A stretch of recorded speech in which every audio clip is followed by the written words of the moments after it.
If you're a parent of a disabled child, getting the right support can be a real battle.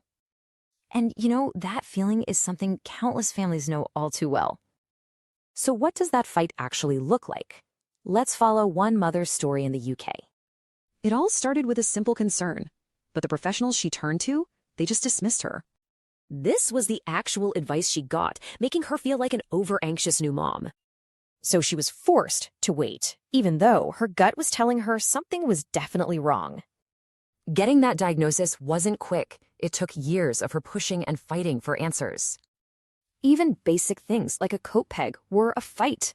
The system just wasn't built for him. Okay, so on top of healthcare and school, there's a huge financial battle too. In the UK, one of the key benefits is called the Disability Living Allowance, or DLA. So you might be wondering, how long does this vital support take? Well, get ready for this. It can take up to 28 weeks. That's over half a year for just a first decision. And if that application gets denied, well, the fight is far from over. You can appeal. And that appeal, it can take another 28 weeks. We're talking over a year of waiting. Imagine that. All that time, families are without money they desperately need. Now, this struggle is universal, but the systems are really different. Let's compare the UK and US. Wow, look at the difference. The US wait is way shorter, but their asset limits are incredibly strict. It's so easy to feel completely alone in all this. But what happens when parents fight back, together?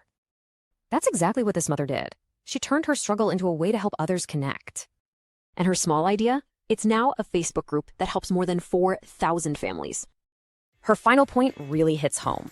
The fight is often with the system itself, not the people. Welcome to the Nick Speaks podcast, where we speak up, speak out, and speak loud for the disabled community. Tune in every Tuesday, and don't forget to subscribe. And now your host, Nicolas Comstock.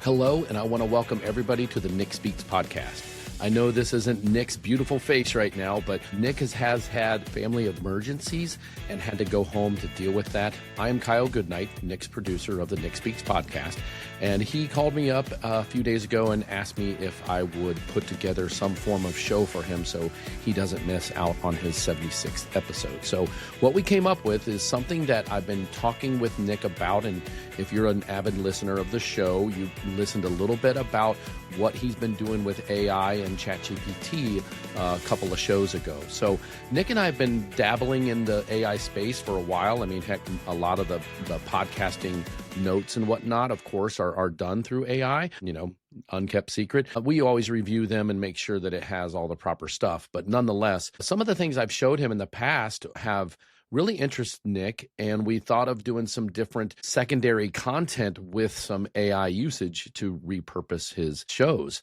So when he called me up, he came up with this idea. He said, "Hey, you remember that thing you created with the two people talking back and forth about a review of a podcast?" And I said, "Yeah." I said, I know exactly what you're talking about." He's like, "Can you take my last episode and filter that into there and let those two AI, personalities, if you will, I call them Jake and Ava, is just the name I gave to them, and have them have a conversation about the last podcast." I said, "Oh, that's fantastic." So I mentioned to him I'd come on first, explain to his followers exactly what's happening. Once again, everything's fine. Things are looking better, but he had to get home and be with his family.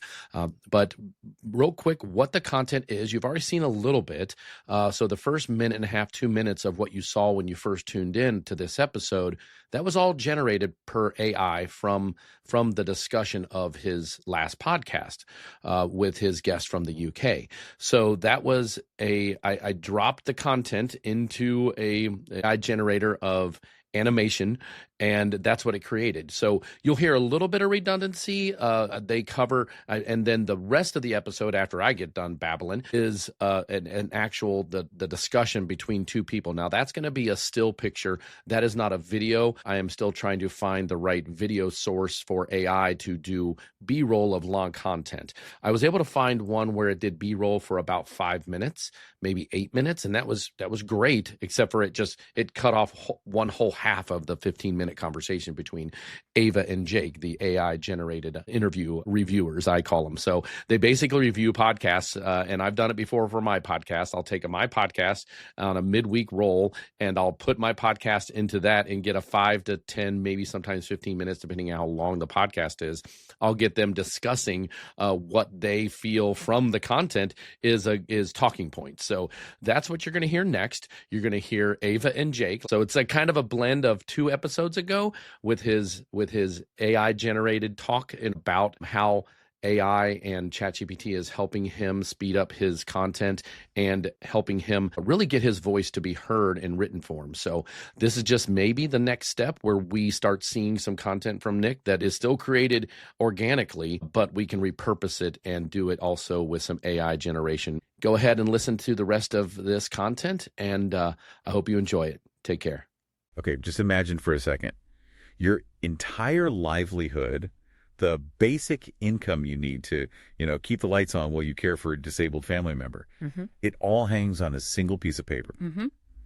You fill it out, you send it off, and then you just wait. And we're not talking about like a 2-week turnaround here. This isn't about just refreshing your email. No, we are talking about a staggering 28 weeks. Yeah. That is over half a year of just silence. Yeah. Waiting for a yes or a no from some government office. And here's the real kicker from the source material we're looking at today. If they finally come back after that huge wait and say no. Oh, I know. You can challenge it. But that challenge, it takes another 28 weeks. So you could be looking at a full year of financial limbo. A full year. Yep. With zero support coming in. Just waiting.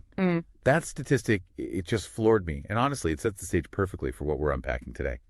Welcome back to the Deep Dive. So today we're sort of crossing the pond to the UK. We're digging into a really heavy, but I think incredibly necessary conversation from the Nick Speaks podcast. Right. The source is this incredibly candid interview with a woman named Kellyanne Rye-Smith. And while the geography is specific, she's dealing with the British system. The mission for our deep dive is, it's completely universal. It really is. We hear about the bureaucracy of disability in these abstract terms all the time, right? Yeah. You hear about forms, red tape, waiting lists. It just sort of becomes white noise. Exactly. It's so easy to tune out red tape. But today, we're going to look at what that actually looks like on a random Tuesday when you are raising not 1, not 2, but 4 neurodivergent children. 4. Just pause on that for a second. I know. Parenting is hard enough, but parenting 4 kids with diverse needs while navigating a system that feels, frankly, designed to break you, that's a whole other level. And the thing that struck me is that even though she's talking about the NHS and British pounds, the emotional struggle is identical to what families face here with Medicaid or Social Security. It's the exact same fight. The acronyms change, the currency changes, but the job of the parent, being a medical expert, a lawyer, an admin, and nurse, that's universal. It translates perfectly across the ocean. So let's orient you here. Who is this family at the center of the story? Because their dynamic is just fascinating. It really is. Kellyanne describes her family as fully neurodivergent. And it's this compelling case study in genetics because you see the whole spectrum in one house. Okay, so who are the kids? You have the eldest son, Callum. He's 24. His situation is the most complex. He's autistic, epileptic, he has severe learning difficulties, and he requires what's called a 2-to-1 care ratio. Okay, let's stop there. 2-to-1. I feel like if you're not in this world, that term just flies by. Doesn't mean he just needs a babysitter. No, not at all. 2-to-1 is a clinical term. It means he needs 2 adults supporting him at all times for his safety, for everyone's safety. Right, everything. Everything. Basic hygiene, feeding, mobility. If one caregiver needs to, use the restroom or cook a meal, someone else has to be right there. It means you are never, ever off. Wow. So that's the high support end. Yeah. But then the other kids are totally different. Completely. You've got the daughter. She's almost 21 and at university. She's autistic too, but her journey was, radically different. Then there are 2 younger sons, 17 and nearly 14, also neurodivergent. So the whole family is navigating the world in a different way. Exactly. I want to zoom in on those early days with Callum, the eldest, because Kellyanne talks about knowing something was wrong really early, but the reaction she got from professionals, it made my blood boil reading it. Oh, it's a textbook case of medical gaslighting. She's a first-time mom. Her son isn't hitting milestones, not sitting up, not engaging, and she goes to the doctors, and what do they say? They just dismiss her. They literally told her, oh, boys are just lazy. Boys are lazy. That is such a dangerous, reckless thing to say to a parent. It is. And it delayed care. And then there was this bizarre bureaucratic rule. She hit this magic age of 2. They told her nobody would do any formal testing until he turned 2. So she just had to wait for 2 years, knowing something was profoundly wrong. Yep. Just stuck in this void, blocked by some arbitrary age limit. And then, of course, the moment he has his 2nd birthday, it's like a switch flips. The floodgates open? Precisely. She says every professional under the sun suddenly got involved. Diagnoses started stacking up. Global developmental delay at 2, autism at 7, epilepsy came later. But there's a twist with the genetics, right? Because at first the doctor said it was just a fluke. They did. They explicitly told them, you have the same chance as anyone else of having another disabled child. Like it was a lightning strike. But Kellyanne realized later that, no, neurodivergence ran deep in her family. Her mom, her sister likely have ADHD or autism. Which explains why all 4 kids ended up with diagnoses. Exactly. The doctors were just wrong. But that contrast between the son who needs 2-to-1 care and the daughter at university, it's just wild. How does she go so long without anyone noticing? She wasn't diagnosed until she was 16. And this just shows a massive systemic issue we see everywhere, the gender gap in autism diagnosis. Because she hit all her milestones. She looked fine. She hit them early. She was an early walker. But she was masking. For anyone who doesn't know the term, masking is basically a survival strategy. You mimic neurotypical behavior to fit in. That's like acting. All day, every day. You're suppressing your natural instincts, forcing eye contact, scripting conversations. It is incredibly exhausting work. So all her needs went completely unnoticed for over a decade because all the energy was focused on her brother, whose needs were so visible and urgent. Right. The quiet one often suffers in silence because they aren't causing a crisis. So you got this family navigating diagnoses, then comes school. And this part of the story for me was just heartbreaking, this whole fail first idea. Yes. This is a story of systemic failure that I think, unfortunately, a lot of parents will recognize. Kellyanne knew her son needed a specialist school. It was obvious. But the local authorities gave her this advice that is just completely backwards. They told her to put him in a mainstream school first. Yes. Why? I don't get it. Why put a child with his needs into a regular classroom? It sounds like you're just setting him up to fail. That's exactly the point. They needed him to fail to justify the funding for the specialist spot. Wait, what? Special schools are expensive. Mainstream is cheaper. So the bureaucracy demands proof-documented failure before they'll unlock the budget for the right placement. That's cruel. You're literally using a child's trauma as paperwork. And the consequences were immediate. On his very first day at the school, he was left unsupervised, a child who needs constant watch. He fell, hit a table, came home with a black eye. Day one. Day one. And it wasn't just physical safety, it was dignity. The story about the coat peg it says everything. Tell us that one. It's small, but it's so powerful. The teacher refused to give him a coat peg with his name on it, and her reason was, he can't hang his coat up, so why does he need a peg? That is just... It's dehumanizing. It's saying you don't belong here. Exactly. It's treating him like a visitor in his own classroom. And Kellyanne, she fought back. She argued he deserved a peg, whether he could use it or not. It's about being part of the class. But the school kept pushing him out. They even tried to ban him from the Christmas concert. Because he might make a noise? Yep. He might disturb the other parents. And again, Kellyanne refused. She forced them. He participated. And here's the beautiful part. He loved it. To this day, she says Christmas and Santa are his absolute favorite things. Right up there with tractors. Right up there with tractors. It just shows you're not just fighting for a coat peg. You're fighting for your child's right to experience joy. But that advocacy... it comes at a massive, massive cost. Which brings us to the financial side of things. You can't fight these battles full-time and also work a full-time job. Something's got to give. And for this family, everything gave. Kellyanne was a teacher. She had a career. But she had a nervous breakdown trying to juggle it all. The job, the appointments, the fighting. She just couldn't do it. She had to leave the workforce. And her husband. He held on longer, but he left his job in 2022. His mental health was suffering. He was working these long hours, feeling disconnected from a family that was, basically drowning. So now you have 2 parents out of the workforce, How do they survive? This is where we get into the poverty trap. Let's get specific with the numbers because they are just shocking. It is shockingly tight. In the UK, there's a carer's allowance. It's for people who care for someone at least 35 hours a week. The payment is about £83 a week. Oh, wait, let me translate that for our listeners. That's roughly, what, 111 US dollars? A week. A week. For full-time, 247 care. And here's the really brutal restriction. You can only claim it for one person. That makes no sense. Even though she's caring for multiple children with needs, she gets that one single payment. The workload multiplies, but the support stays flat. Right. And it's means tested. If you try to work a little on the side, there's a tiny earning limit of about £195 a week. Earn a penny over that, and you lose the whole allowance. So it traps you. You can't earn your way out of poverty. And there was a savings cap too, right? Yeah, under their universal credit system. If you manage to save more than about £8,000, which is not a lot for emergencies, your benefits start getting cut. So you're basically penalized for trying to build a safety net. It's like the system is designed to keep you permanently on the edge of disaster, and then the husband's accident. Oh, just a cruel twist of fate. After leaving his job, planning to do some self-employed work, he had a severe accident with a table saw, nearly lost his fingers. So his ability to earn is now gone too. It's severely limited. Kellyanne just describes their situation now as scraping by. It's so fragile. But let's look at the day-to-day. We talked about Callum needing that 2-to-1 care. What does that do to the family dynamic? It dictates everything. Their marriage, their time with the other kids, it all revolves around the respite schedule.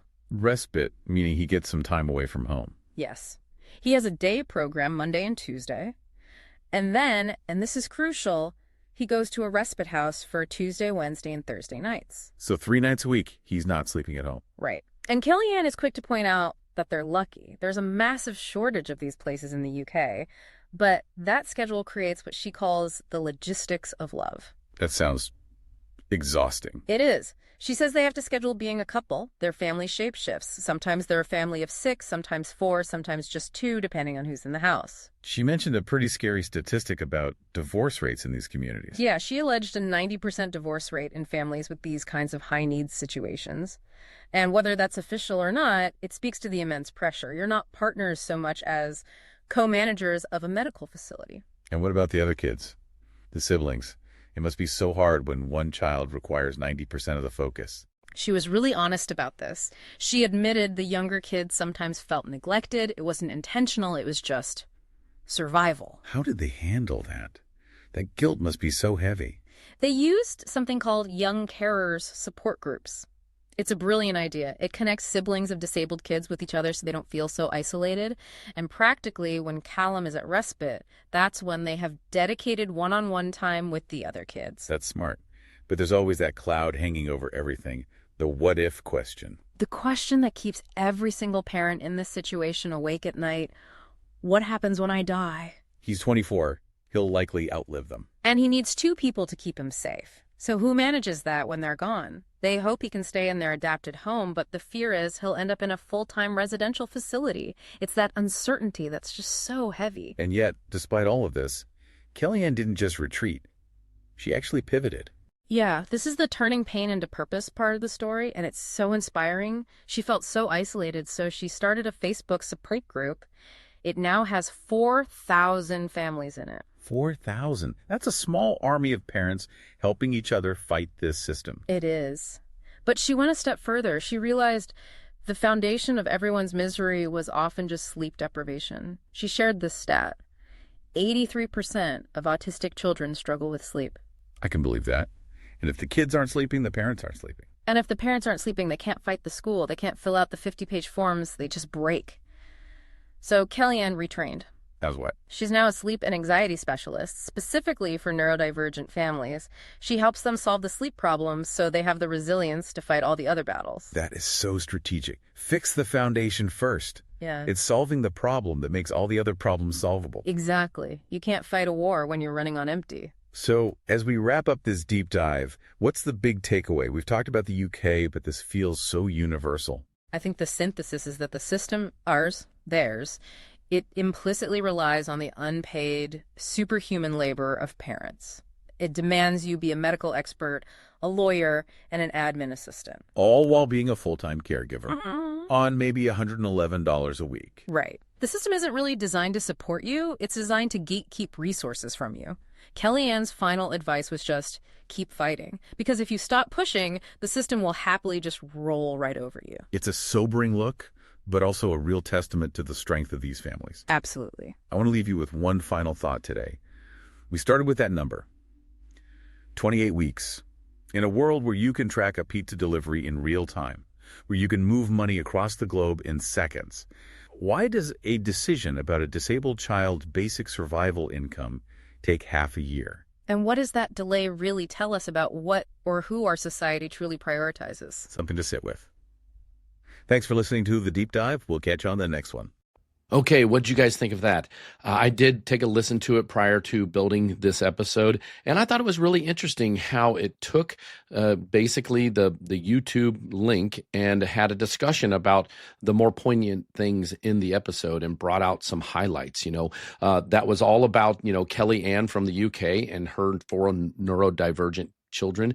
But, to have Jake and Ava, of course, remember Jake and Ava are not real, and have them actually review that content and to have a discussion back and forth is really kind of cool. And we do know that even podcasts are going via the path of AI generation. So could be something that Nick and I, expand on this. And Nick is never going to stop doing his normal interview style monologues, organic material. He believes in connection. He has over 77,000 followers on TikTok. And of course, he wouldn't have that if it wasn't for him being real. Nick never wants to be replaced by AI, but how do we expand what he's already talked about to utilize AI to get into different areas is where we could possibly go with this. But once again, please everybody keep Nick and his family in your thoughts and prayers, and just put out that good vibe mojo out there for them. I will wrap this up now. And of course, this is Nick Speaks Podcast, where we speak up, speak out, and speak loud about the disabled community and all the things that are involved with it for advocacy. And please don't forget to like, share, and subscribe. If you have a comment on everything that we've done for this episode, please don't hesitate. Good, bad, or indifferent. It is what it is with whatever you feel about it. And everybody has, the right to have their opinion about everything that this AI world is bringing to us. I see it as an extension of some cool creative things, no matter what it is. But I also see where it could be a crutch. And, I'm kind of in the middle about what I feel on AI as guests. So once again, Kyle Goodknight. I am Nick's producer for the Nick Speaks podcast, and we'll talk to you later. Thanks so much for tuning in. Take care, everyone. Thanks for tuning in to the Nick Speaks podcast, where we speak up, speak out, and speak loud for the disabled community. If today's conversation resonated with you, please like, subscribe, and hit that bell so you never miss a new episode. You can find Nick across all platforms by visiting his Linktree in the show notes. And please leave a comment to join the conversation. Until next time, keep speaking up, keep speaking out, and keep speaking loud.